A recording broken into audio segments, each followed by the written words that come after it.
আহোমসকলে প্ৰায় 600 বছৰ ৰাজত্ব কৰিছিল। পৃথিৱীৰ খুব কম সংখ্যক ৰজাইহে এনেকৈ ইমান দীঘলীয়া সময়ৰ বাবে ৰাজত্ব কৰাৰ উদাহৰণ আছে। ইমান দীঘলীয়া সময়ৰ বাবে ৰাজত্ব কৰাৰ আঁৰৰ মূল তিনিটা বিষয় এনেকুৱা: আহোমৰ সিংহাসনৰ যি উত্তৰাধিকাৰী সেয়া সদায় বংশানুক্ৰমিকভাৱে চলা নাছিল। সেই উত্তৰাধিকাৰী পদ্ধতিটো কিছু নমনীয় আছিল আৰু কিছু পৰিৱৰ্তনশীল আছিল। সময়ৰ লগে লগে ৰাজ পৰিয়াল বাঢ়ি গৈ কিছুমান ফৈদত ভাগ হৈছিল আৰু তেওঁলোকক মেল দিয়া হৈছিল। ৰজাৰ পুত্ৰ, ভায়েক আৰু কোনো ওচৰ সম্পৰ্কীয় লোকক স্থায়ী সম্পত্তি দিছিল আৰু এইবোৰক মেল বোলা হৈছিল। যেনে চাৰিঙীয়া মেল, টিপমীয়া মেল, নামৰূপীয়া মেল, সৰু মেল, মাজু মেল। যদি কোনো ৰজাৰ উত্তৰাধিকাৰী নথকাকৈ ৰজাৰ মৃত্যু হয়, তেন্তে তেওঁৰ মন্ত্ৰীসকলে কি কৰিছিল? বিভিন্ন ফৈদ আৰু মেলৰ ভিতৰত উপযুক্ত পাত্ৰ বিচাৰি তেওঁক সিংহাসনত বহুৱাইছিল। কিন্তু তেওঁলোকৰ গাত চুকাফা বংশৰ তেজ থকাটো বাধ্যতামূলক আছিল।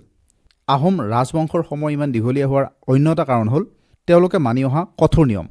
ৰজাৰ কোনো নিয়ম যদি সঠিকভাৱে পালন কৰা নহয়, তেনেহ'লে কঠোৰ শাস্তিৰ ব্যৱস্থা কৰা হৈছিল। শূলত দি মৃত্যুদণ্ড দিয়াৰ ব্যৱস্থা আছিল। লঘু শাস্তিৰ ভিতৰত আঁঠুৰ শিলা কঢ়া, চকু কঢ়া এইবোৰ শাস্তি প্ৰদান কৰিছিল। আন এটা কাৰণ যদি চাওঁ, স্বৰ্গদেউৰ পিছতে মন্ত্ৰীসকলৰ স্থান আছিল।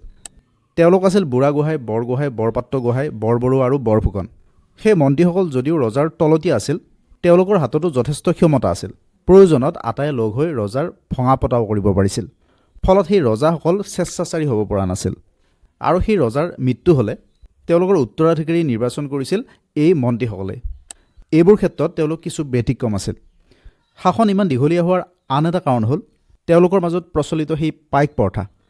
দেশৰ প্ৰজাই ৰজাঘৰক ৰাজহ দিয়াৰ সলনি বনুৱা বা সেনা হৈ কাম কৰি দিছিল। সেই পাইকবোৰক কিছুমান গোটত ভাগ কৰি দিয়া হৈছিল। দেশৰ কিবা কাম কৰিব লগা থাকিলে সেই 4জনীয়া গোটৰ এটা সদস্য উপস্থিত থাকিব লাগিছিল।